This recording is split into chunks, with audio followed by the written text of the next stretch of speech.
Friends, आज की video हम बात करेंगे इलेक्ट्रिकल सबस्टेशन के बारे में। इलेक्ट्रिकल सबस्टेशन क्या होता है, इसकी रिक्वायरमेंट क्या होती है, ये कितने प्रकार के होते हैं, इस टॉपिक्स के बारे में इस वीडियो में हम डिस्कस करेंगे। तो दोस्तों, बिना समय गवाए शुरुआत करते हैं। मैं हूं सुधीर सैनी, स्वागत है आपका सुधीर टेक्निकल में।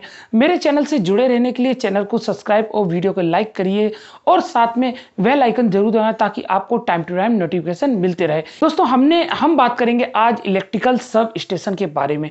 इलेक्ट्रिकल सब स्टेशन क्या होता है, ये कितने प्रकार के होते हैं और इनकी रिक्वायरमेंट हमको क्यों पड़ी, इस विषय में हम आज डिस्कस करते हैं। पिछले वीडियो में हमने इलेक्ट्रिकल के ट्रांसमिशन से लेके डिस्ट्रीब्यूशन तक किस प्रकार से होता है उस विषय में हमने डिस्कस किया था। उस वीडियो में हमने इलेक्ट्रिकल सबस्टेशन के बारे में डिस्कस किया था, लेकिन उसको हमने ब्रीफ में बताया था। आज हम इस वीडियो में आपको डिटेल्स में बताएंगे इलेक्ट्रिकल सबस्टेशन क्या होता है। बेसिकली इलेक्ट्रिकल सबस्टेशन वो पार्ट होता है या वो एलिमेंट होता है जो कि इलेक्ट्रिकल का डिस्ट्रीब्यूशन करता है। तो दोस्तों, इलेक्ट्रिकल सबस्टेशन इलेक्ट्रिकल के जनरेशन से डिस्ट्रीब्यूशन पॉइंट तक बहुत ही इंपॉर्टेंट पार्ट होता है। अब सबसे पहले क्वेश्चन उठता है कि इलेक्ट्रिकल सबस्टेशन की हमको रिक्वायरमेंट क्यों पड़ी। इलेक्ट्रिकल सबस्टेशन की रिक्वायरमेंट मेनली 3 कारणों से होती है। सबसे पहले लोड बैलेंसिंग के लिए, दूसरा मीटरिंग के लिए, सेफ्टी या पावर के इंप्रूवमेंट के लिए। सबसे पहला है मीटरिंग के लिए। मीटरिंग जैसे कि इलेक्ट्रिकल का जनरेशन होता है वो प्राइवेट कंपनियों द्वारा मैक्सिमम किया जाता है। इसके अलावा जब इसका डिस्ट्रीब्यूशन होता है वो डिस्ट्रीब्यूशन पॉइंट गवर्नमेंट कंपनी करती हैं। अब इनके बीच में जब इलेक्ट्रिकल का हमने कितना इनपुट लिया और इसका कितना डिस्ट्रीब्यूशन किया, इन दोनों के लिए मीटरिंग बहुत इंपॉर्टेंट होती है। क्योंकि हम अडानी से या रिलायंस से या फिर एसआर से हम जो भी इलेक्ट्रिक खरीदते हैं वो गवर्नमेंट डिस्ट्रीब्यूट करती है। अब हमको ये पता होना चाहिए कि कितना जनरेशन स्टेशन से आया और कितना हमने डिस्ट्रीब्यूट किया। इन दोनों के बीच में डिफरेंस अगर ज़्यादा होगा इससे सरकार को लॉस होंगे, इसलिए इसको चेक करने के लिए मीटरिंग किया जाता है ताकि पता लगाया जा सके कि हमने कितना परचेस किया और कितना डिस्ट्रीब्यूट किया। इसलिए मीटरिंग के लिए सबस्टेशन का यूज किया जाता है। इसमें सीटी और पीटी के द्वारा पावर को डाउन किया जाता है और मीटर से उसको मेजर किया जाता है। सबसे पहले हम जान लेते हैं लोड बैलेंसिंग क्या होता है। जैसे कि हमने 1000 वाट की सप्लाई, हमारे इलेक्ट्रिकल सबस्टेशन की कैपेसिटी 1000 वाट की है और हमने इसमें 800 वाट किसी शहर को डिस्ट्रीब्यूट किया और 200 वाट किसी गांव को डिस्ट्रीब्यूट किया। और अगर किसी टाइम पे 900 वाट शहर की रिक्वायरमेंट बढ़ गई और 300 वाट गांव की रिक्वायरमेंट बढ़ गई तो हमको शहर की रिक्वायरमेंट, इस कंडीशन में हमको फर्स्ट प्रेफरेंस सिटी को देना पड़ेगा और सिटी को प्रेफरेंस देने के कारण हमको गांव की सप्लाई को शट डाउन करना पड़ेगा। क्योंकि अगर हम इसको शट डाउन नहीं करते तो हमारा ब्रेकर ट्रिप हो जाएगा और सब स्टेशन में कुछ भी प्रॉब्लम्स आ सकती है। इसलिए हम गांव की सप्लाई को शट डाउन करेंगे और शहर की सप्लाई को चालू रखेंगे। तो ये जो काम होता है वो बैलेंसिंग कहलाता है और इसलिए आपने देखा होगा कि गांव की लाइट शहरों के बजाय सबसे ज़्यादा आती और जाती रहती है। ये सब काम सब स्टेशन के द्वारा होता है। अब हम बात करते हैं इलेक्ट्रिकल सब स्टेशन कितने प्रकार के होते हैं।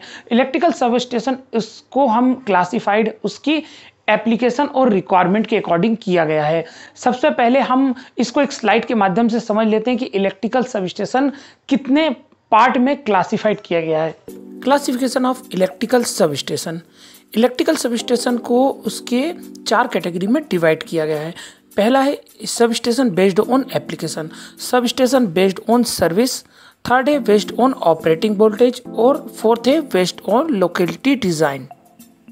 इलेक्ट्रिकल सबस्टेशन को 4 पार्ट में डिवाइड किया गया। इसमें सबसे पहले उसको हम एप्लीकेशन के अकॉर्डिंग डिवाइड करते हैं, जिसमें कि पहले प्राइमरी सबस्टेशन होता है और इसके अलावा सेकेंडरी सबस्टेशन होता है और इसके अलावा स्टेप अप सबस्टेशन। ये जहाँ जनरेशन स्टेशन होते हैं वहाँ पे स्टेप अप ट्रांसफार्मर का यूज किया जाता है, वहाँ स्टेप अप सबस्टेशन का यूज किया जाता है जहाँ पे वोल्टेज कई गुना बढ़ा के ट्रांसमिशन किया जाता है।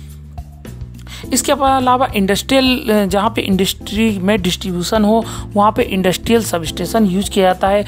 क्योंकि ट्रांसमिटिंग के टाइम पे वोल्टेज को स्टेप अप किया जाता है और डिस्ट्रीब्यूशन के टाइम पे स्टेप डाउन किया जाता है, इसलिए हमको स्टेप डाउन सबस्टेशन की रिक्वायरमेंट होती है। अब इसके अलावा आता है मोबाइल सब स्टेशन। ये टेम्परेरी सब स्टेशन होते हैं। इस टाइप के सब स्टेशन वहाँ यूज होते हैं जहाँ पे भी हमको किसी जगह पे टेम्परेरी सप्लाई का डिस्ट्रीब्यूशन करना है, वहाँ पे मोबाइल सब स्टेशन यूज किए जाते हैं। डिस्ट्रीब्यूशन सब स्टेशन, इस टाइप के सब स्टेशन सप्लाई को गांव, कस्बों, शहरों के बीच में अलग अलग पार्ट में डिवाइड करना हो, वहाँ पे डिस्ट्रीब्यूशन सब स्टेशन का यूज किया जाता है। अब यहाँ हम सब स्टेशन को उसके लोकेलिटी के अकॉर्डिंग भी डिवाइड कर लेते हैं।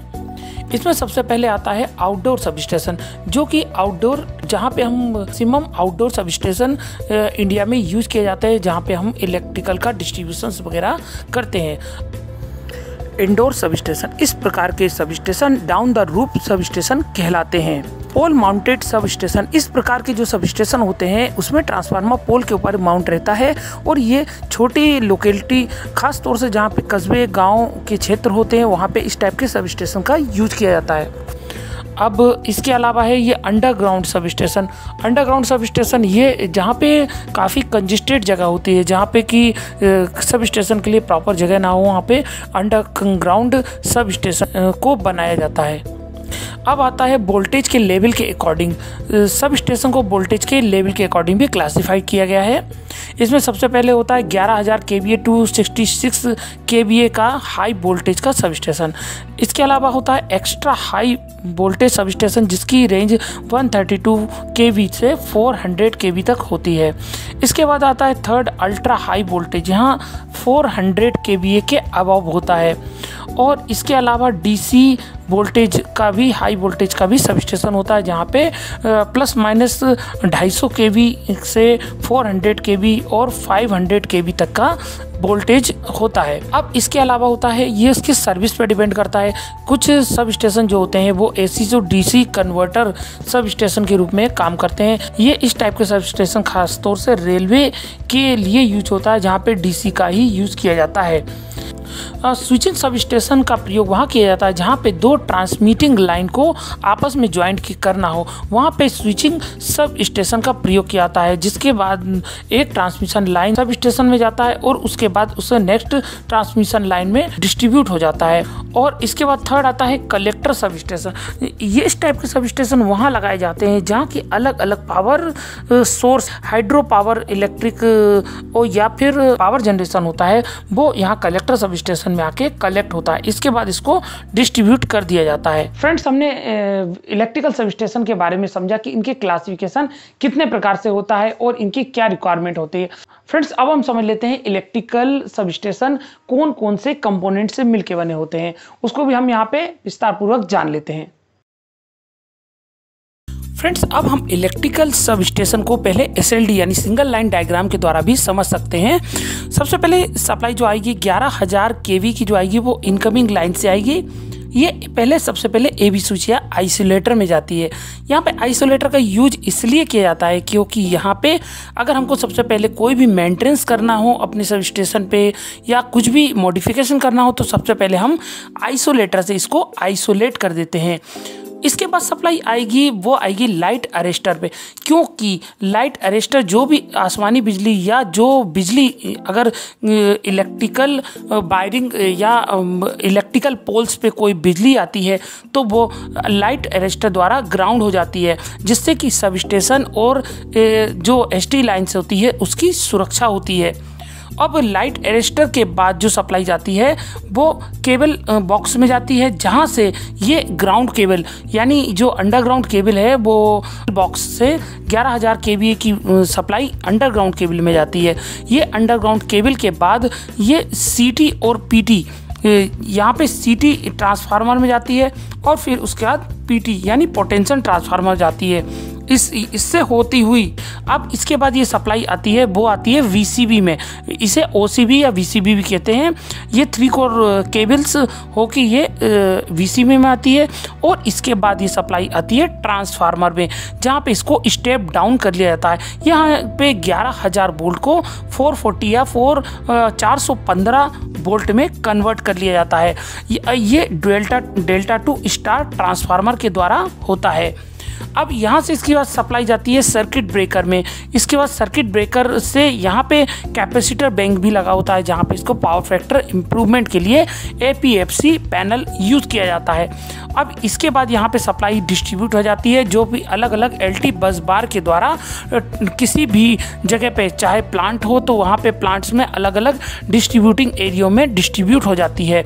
और अगर किसी कस्बे या गांव में भेजना है तो वहाँ पे भी, किसी सिटी का सब स्टेशन है तो वहाँ पे अलग अलग एरियो में भेजने के लिए भी ये अलग अलग वायरों से अलग अलग एरियो में चली जाती है। इस प्रकार हमने इलेक्ट्रिकल सब स्टेशन को यहाँ पे समझा, इस SLD डायग्राम के द्वारा इलेक्ट्रिकल सब स्टेशन को समझा। अब हम इसको फिजिकली भी देख लेते हैं। अब हम इलेक्ट्रिकल सब स्टेशन को फिजिकली भी देख लेते हैं। इसमें सबसे पहले सप्लाई HT सब स्टेशन से HT केबल के द्वारा सब स्टेशन में आती है, जहां पे DO फ्यूज और आइसोलेटर या AB स्विच से होकर CT और PT में जाएगी। इसके बाद CT और PT के कनेक्शन ST मीटर से कनेक्ट रहते हैं। इसके बाद लाइट अरेस्टर में सप्लाई जाती है। इसके बाद यहाँ पे लाइट अरेस्टर कनेक्ट रहता है और यहाँ से सप्लाई AB स्विच या DO फ्यूज से होकर BCB में जाती है। यहाँ पे BCB इसका जो आउटपुट होता है वो ट्रांसफार्मर से कनेक्ट होता है। BCB से जो HT केबल निकलती है वो ट्रांसफार्मर से कनेक्ट होती है। इसके बाद ट्रांसफार्मर का जो आउटपुट होता है वो 440 वोल्ट की सप्लाई को बस बार से कनेक्ट करता है। इस प्रकार सप्लाई आउटपुट फीडर से डिस्ट्रीब्यूट हो जाती है। अब एक कुछ क्वेश्चन उठते हैं कि इलेक्ट्रिकल सब स्टेशन में लाइट अरेस्टर का क्या काम होता है। लाइट अरेस्टर को हमने पहले ही जान लिया कि लाइट अरेस्टर का क्या एप्लीकेशन था, वो हमने अभी इस वीडियो में पहले ही जान चुके हैं कि लाइट अरेस्टर का क्या यूज़ था।